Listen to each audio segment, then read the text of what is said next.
ഹംപിയിൽ നിന്നും നടുക്കുന്നതും രാജ്യത്തെ നാണം കെടുത്തുന്ന രീതിയിലുമുള്ള വാർത്തയാണ് ഇപ്പോൾ വന്നിരിക്കുന്നത്.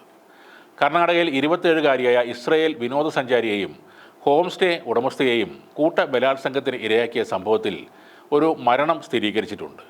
ഒഡീഷ സ്വദേശി ബിബാഷാണ് മരിച്ചത്. ബിബാഷ് ഉൾപ്പെടെ 3 പേരെ കനാലിലേക്ക് തള്ളിയിട്ടാണ് 3-അംഗ സംഘം ഇസ്രയേൽ വിനോദസഞ്ചാരിയെയും ഹോം സ്റ്റേ ഉടമസ്ഥയെയും ബലാത്സംഗത്തിന് ഇരയാക്കിയത്. അമേരിക്കയിൽ നിന്നുമുള്ള ഡാനിയേൽ, മഹാരാഷ്ട്രക്കാരനായ പങ്കജ് എന്നിവർ കനാലിൽ നിന്ന് നീന്തി രക്ഷപ്പെട്ടെങ്കിലും ഒഡീഷക്കാരനായ ബിബാഷ് ആ വെള്ളത്തിൽ മുങ്ങിപ്പോയി. തിരച്ചിലിനൊടുവിൽ ശനിയാഴ്ച രാവിലെയാണ് ബിബാഷിൻ്റെ മൃതദേഹം കണ്ടെത്താൻ കഴിഞ്ഞത്. വ്യാഴാഴ്ച രാത്രി ബാംഗ്ലൂരിൽ നിന്ന് 350 കിലോമീറ്റർ അകലെയുള്ള കൊപ്പലിലാണ് ഈ സംഭവം നടക്കുന്നത്. കൊപ്പലിലെ കനാലിനടുത്ത് രാത്രി 11:30-ക്ക് നക്ഷത്ര നിരീക്ഷണത്തിനെത്തിയതായിരുന്നു 4 ടൂറിസ്റ്റുകളും ഹോം സ്റ്റേ ഉടമസ്ഥയും. പ്രതികളെ തിരിച്ചറിഞ്ഞിട്ടുണ്ടെന്നും 2 പ്രത്യേക സംഘങ്ങൾ ഈ കേസ് അന്വേഷിക്കുന്നുണ്ടെന്നും കോപ്പൽ പോലീസ് സൂപ്രണ്ട് റാം എൽ അരസിദ്ദി പറയുന്നു.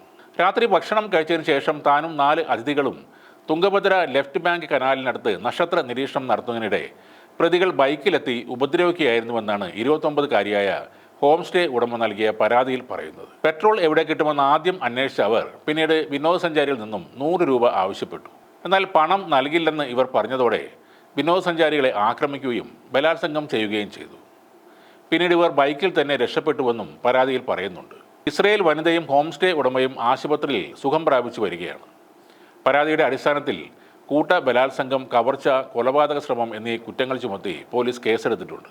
വ്യാഴാഴ്ച രാത്രി ഹംപി പൈതൃക കേന്ദ്രത്തിന് സമീപമുള്ള സനാപൂർ തടാകക്കരയിൽ വിശ്രമിക്കുകയായിരുന്ന വിനോദസഞ്ചാരികളുടെ സംഘത്തെയാണ് ഇവർ ആക്രമിച്ചത്. അതിക്രമം തടയാൻ ശ്രമിച്ച സംഘത്തിലെ പുരുഷന്മാരെയാണ് അക്രമികൾ കനാലിലേക്ക് തള്ളിയിട്ടത്. 27 വയസ്സുള്ള ഇസ്രയേലുകാരി, ഇവർ താമസിച്ചിരുന്ന ഹോം സ്റ്റേ നടത്തിപ്പുകാരിയായ 29-കാരി എന്നിവരാണ് ബലാത്സംഗത്തിന് ഇരയായത്. 3 യുവാക്കളെയും അക്രമി സംഘം മർദ്ദിച്ച് നദിയിലേക്ക് വലിച്ചെറിയുകയായിരുന്നു. ശേഷം 2 വനിതകളെയും കൂട്ട ബലാത്സംഗത്തിന് ഇരയാക്കുകയും ചെയ്തു. വിദേശി ഉൾപ്പെട്ട സംഭവമായതുകൊണ്ട് തന്നെ അതീവ ഗൗരവമായിട്ടാണ് ഇപ്പോൾ അന്വേഷണം നടക്കുന്നത്. ഇസ്രയേൽക്കാരിയായ യുവതി ബലാത്സംഗം ചെയ്യപ്പെടുകയും അമേരിക്കൻ പൗരൻ ആക്രമണത്തിന് വിധേയമാകുകയും ചെയ്തതുകൊണ്ട് അന്താരാഷ്ട്ര തലത്തിൽ ഇന്ത്യക്ക് മുഖം കുനിച്ചു തന്നെ നിൽക്കേണ്ടി വരും.